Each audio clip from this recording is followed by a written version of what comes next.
शरण्ये त्र्यंबके गौरी नारायणी नमोस्तुते। कल ही महाशिवरात्रि थी, उसकी आप सभी को हार्दिक शुभकामनाएं और अंतर्राष्ट्रीय महिला दिवस की भी हार्दिक शुभकामनाएं, जिसके उपलक्ष्य में हम सब यहाँ एकत्रित हुए हैं। अति सम्माननीय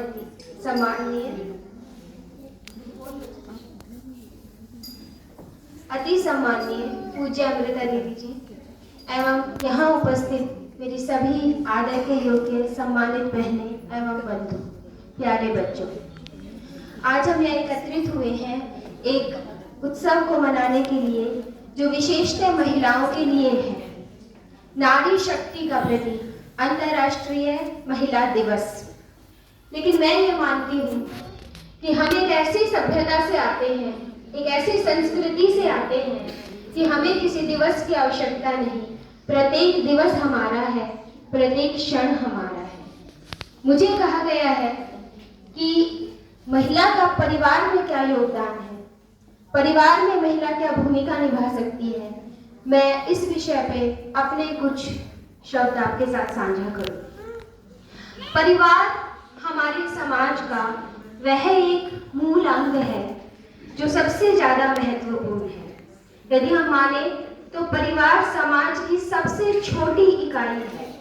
परिवार किसी भी सभ्य, सुसंस्कृत या विकासशील समाज की नींव है, और यदि नींव मजबूत होती है तो उस पर एक सुदृढ़ भवन हमेशा टिका रहता है।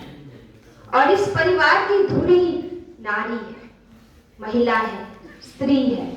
कहते हैं ना, संस्कार स्त्री के साथ मिलकर ही संस्कृति बनाते हैं। सभ्य समाज तभी तक सभ्य है जब तक उस सभ्य समाज की नारी सभ्य है।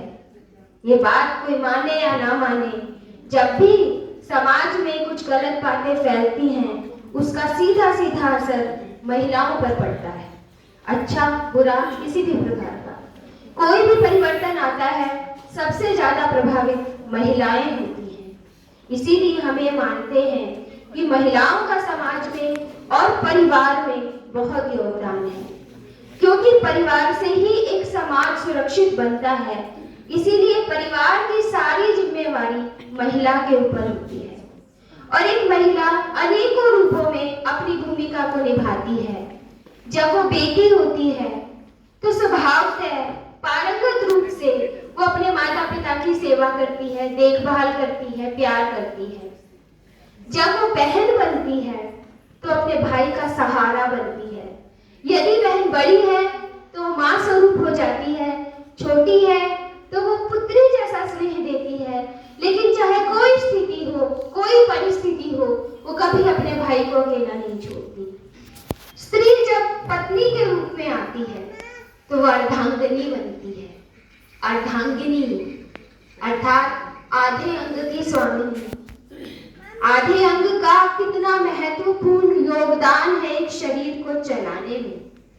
इस शब्द की मर्यादा को स्त्री बहुभांति जानती है और भली भांति निभाती है। वैवाहिक दाम्पत्य जीवन में आते ही जब वो ये देखती है कि उसके पति के साथ उसका जीवन जुड़ा है, तो अपने पति की शक्ति बनकर वो उसका साथ देती है। उसकी हर क्षण सुख दुख, हर प्रत्येक पल में उसकी सहायता करती है। और इसी तरह जीवन जीते जीते कब वो अपने पति की सबसे बड़ी ताकत बन जाती है, मुझे ऐसा लगता है कि दोनों को ही इस बात का एहसास नहीं होता। यही सुंदरता है हमारे सनातन में, यही सुंदरता है हमारी संस्कृति में। कल हमने महाशिवरात्रि मनाई। हम ये जानते हैं कि महाशिवरात्रि का पर्व है जब महादेव और माँ पार्वती का विवाह हुआ था। माँ पार्वती और महादेव गृहस्थ लोगों के आदर्श हैं। इसीलिए मैं केवल नारी की भूमिका परिवार तक सीमित रखते हुए अपनी बातों को 4 उदाहरण देकर ही समाप्त करूंगी। पहला उदाहरण माँ पार्वती का, दूसरा माँ सीता का, तीसरा राजमाता जीजाबाई और चौथा, जैसा अभी हमारी दीदी ने बताया, सुधामूर्ति जी। एक बार किसी के साथ इसी तरह चर्चा में मुझसे कहा गया कि विदेशी कोई विदेशी विचारधारा से प्रभावित हमारी बहन थी, जिनसे चर्चा होती हुई तो उन्होंने मुझे ये कहा कि क्या है भारतीय परंपरा। महिला सदैव अपने पति के पीछे रहती है, ये कैसी परंपरा है जो स्त्री को आगे नहीं आने देती। ऐसे ही कुछ मिलता जुलता प्रश्न मैंने भी अपने बचपन में अपनी माँ से किया था, तो तब मेरी माँ ने मुझे समझाया था। आज वो इस दुनिया में नहीं है, लेकिन मैं जानती हूँ कि वो जहाँ भी है मुझे देख रही होगी। मैं भी थोड़ी सी, जब बच्चे बड़े होने लगते हैं थोड़े से, उनमें भी विद्रोह के बीज पनपते हैं। हम भी रूरल बैकग्राउंड से थे, हमें लगता था ऐसा क्यों, हम किससे कम हैं। हमारी माँ ने हमें समझाया हम कम नहीं अधिक हैं। हम एक ऐसी संस्कृति से आते हैं जहाँ पे नारी को पूजनीय माना गया है। यत्र नार्यस्तु पूजन्ते रमन्ते तत्र देवता, नारी तू नारायणी। ऐसे अनेकों उदाहरण हमारे धार्मिक ग्रंथों में, शास्त्रों में, इतिहासों में हमें मिलते हैं। तो यदि हम पूजनीय हैं तो हमारा दायित्व भी उतना ही बड़ा है कि हम इसे बना के रखें कि सदैव हमारी पूजा ही होती रहे। तब मेरी माँ ने मुझे जो कहा वो मैंने उत्तर दिया कि भारतीय नारी पति के पीछे ही खड़ी होती है, और वो इसलिए खड़ी होती है कि वो पति की ताकत है, उसका विश्वास है, उसकी शक्ति है, और उसके पति को भी ये पता है कि जब जीवन की किसी परिस्थिति में उसके कदम डगमगाएंगे, जब वो हालात से, संघर्ष से हारने लगेगा, तो उसके पीछे उसकी पत्नी उसका सहारा बनके, उसकी शक्ति बनके, उसका विश्वास बनके उसे थामने के लिए खड़ी है, जो उसे कभी डगमगाने नहीं देगी, हारने नहीं देगी, गिरने नहीं देगी, बल्कि उसका सिर खड़ा कर देगी। और यह विश्वास पुरुष को हारने नहीं देता और वो जीवन के संघर्ष में विजयी होता है।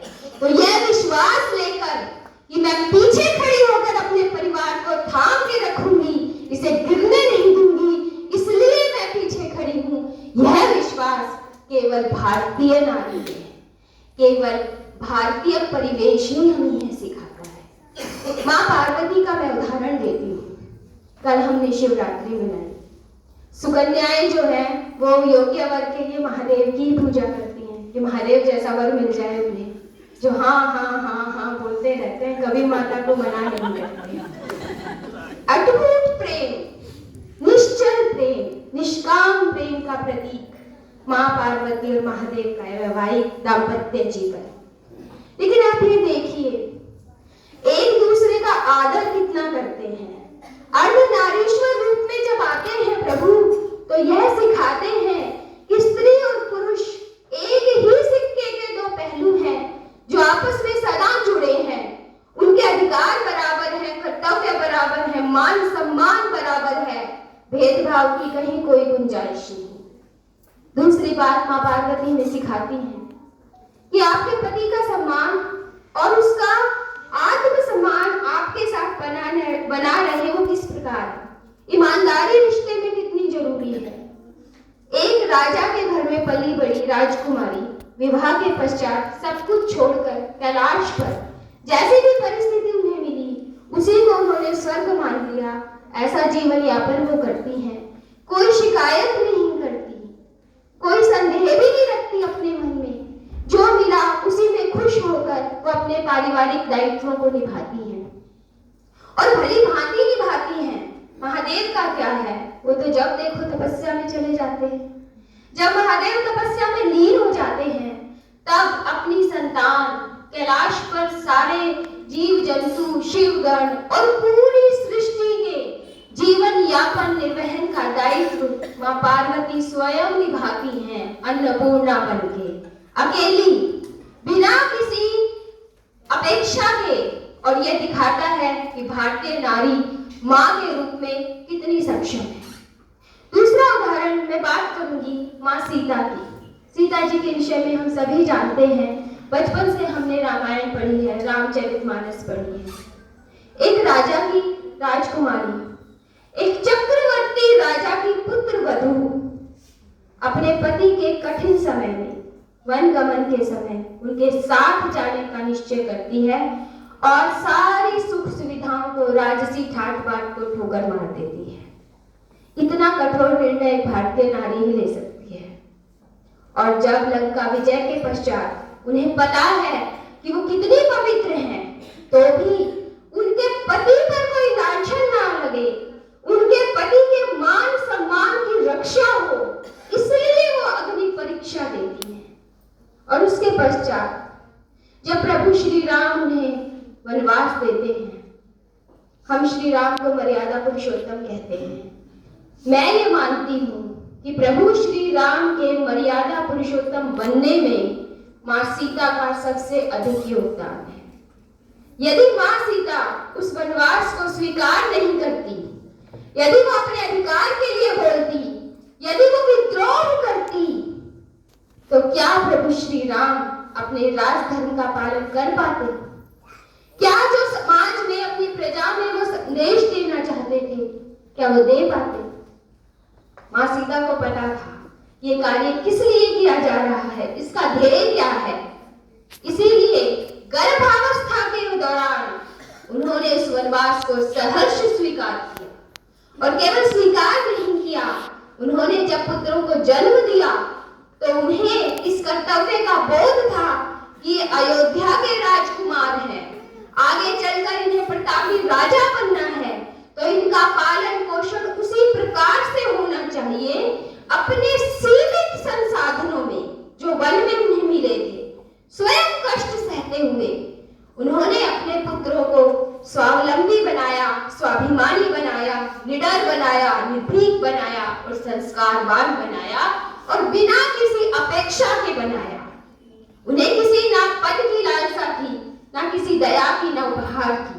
अपना कर्तव्य परायण वो करती रही। इतना सशक्त उदाहरण हमारे समाज में है। उसके बाद जब हम बात करते हैं मुगल काल की, जिस समय मुगल काल चरम सीमा पर आतंकित कर रहा था हमारे देश को, हमारे धार्मिक संस्थान तोड़े जा रहे थे, हमारी आत्माओं पर घात हो रहा था, उस समय छोटी सी जीजाबाई जब अपनी कुल देवी के मंदिर को मुगलों द्वारा बंदी बनाया जाता देखती है, जब गौवंश पे होते हुए अत्याचारों को देखती है, तो उसके हृदय में पीड़ा होती है, प्रश्न उठते हैं और वो प्रश्न लेकर अपने पिता के समक्ष जाती है कि हम इन्हें क्यों नहीं आजाद करा सकते। पिता कहते हैं हम मुगलों के यहाँ नौकरी करते हैं, हम कुछ नहीं कर सकते। ये प्रश्न वो अपने भाई के समक्ष रखती हैं, मगर यही उत्तर मिलता है, इन पीड़ा के बीजों को अपने दिल में दबाए। जब उनका विवाह होता है तो ऐसे ही प्रश्न अपने पति के सामने रखती हैं, पर कोई संतोषजनक उत्तर नहीं मिलता। तब वो माँ भवानी से प्रार्थना करती हैं कि मुझे एक ऐसा पुत्र देना, माँ मुझे एक ऐसा पुत्र देना जिसे मैं मातृभूमि को स्वतंत्र कराने के कार्य में लगा सकूं। और जब शिवनेर के किले में शिवाजी का जन्म होता है तो उस बालक को माँ ऐसे पोषण देती है, ऐसे संस्कार देती है, वीरता, राष्ट्र प्रेम, देशभक्ति इस तरह से कूट कूट कर उसकी रगों में भरती है कि वो पूरे भारतवर्ष में हिंदवी स्वराज की ध्वजा लहराते हैं, 300 किलो को आजाद कराते हैं। यह सबसे बड़ा उदाहरण है। यदि माँ चाहे तो अपने पुत्र को छत्रपति शिवराज बना दे, और यदि माँ की ममता गांधारी की तरह आंखों पर पट्टी बांध ले तो वो उसे दुर्योधन भी बना देती है और महाभारत का बीज भी बो देती है। अपनी वाणी को कम शब्दों में समाप्त करने का मुझे निर्देश हुआ है। मैं ये कहूंगी, चौथा उदाहरण श्रीमती सुधा मूर्ति जी का है, जिन्हें कल ही राज्यसभा के लिए मनोनीत किया गया है। उनके बारे में दीदी ने बताया। मैं उनका पारिवारिक योगदान बताना चाहूंगी कि अपने पति के कठिन निर्णय में उन्होंने उनका शक्ति बनकर उनका साथ दिया, तभी वो इन्फोसिस की स्थापना कर पाए। उन्होंने ऐसे संस्कार अपने बच्चों में दिए कि इंग्लैंड के प्रधानमंत्री मिस्टर सुनक की पत्नी बहुत ही कल्चर्ड है, भारतीय संस्कृति को शान से दिखाती है। हम सब ये कहते हैं तो हम ये जानते हैं कि उनकी माँ श्रीमती सुधा मूर्ति हैं, जिन्होंने ऐसे संस्कार अपने बच्चों में दिए कि कहीं भी पहुंच जाओ, अपनी जड़ों से मत हटो, अपने संस्कारों को मत छोड़ो। तो मैं ये मानती हूँ कि नारी सशक्तिकरण की भारतीय समाज में इस तरह के आंदोलनों की कोई आवश्यकता नहीं है, क्योंकि भारतीय नारी सदा से सशक्त है। आप किसी ग्रामीण परिवेश में चले जाएं और किसी मजदूर महिला से उसका बच्चा लेने की कोशिश करें, वो आपको दिखा देगी कि वो कितनी सशक्त है। इतनी सशक्त महिलाएं हैं, आंदोलनों की हमें आवश्यकता नहीं है। आज का समय हमें अधिक दायित्ववान बनाता है कि आज के आधुनिक परिवेश में हम पर अधिक दायित्व है कि हम अपने परिवार को एकता के सूत्र में बांध के रखें, अपने बच्चों को संस्कारवान बनाएं, और उससे पहले हमें वो अपनी संस्कृति ओढ़ कर रखनी पड़ेगी, दिखानी पड़ेगी, तभी हमारे बच्चे सीखेंगे। तो हम नारियों को एक सभ्य परिवार बनाने का जिम्मा है, जिसे हम बखूबी निभाती भी हैं। कुछ पंक्तियां कहकर अपनी वाणी को विराम दूंगी। स्त्री यदि बहन है तो प्यार का दर्पण है, स्त्री यदि पत्नी है तो खुद का समर्पण है, स्त्री अगर भाभी है तो भावना का भंडार है, मामी मौसी बुआ है तो स्नेह का सत्कार है, स्त्री यदि दादी नानी है तो कर्तव्य की साधना है, और स्त्री अगर साथी है तो खुद की शतत संभावना है, और स्त्री यदि माँ है तो स्वयं परमात्मा है। आपको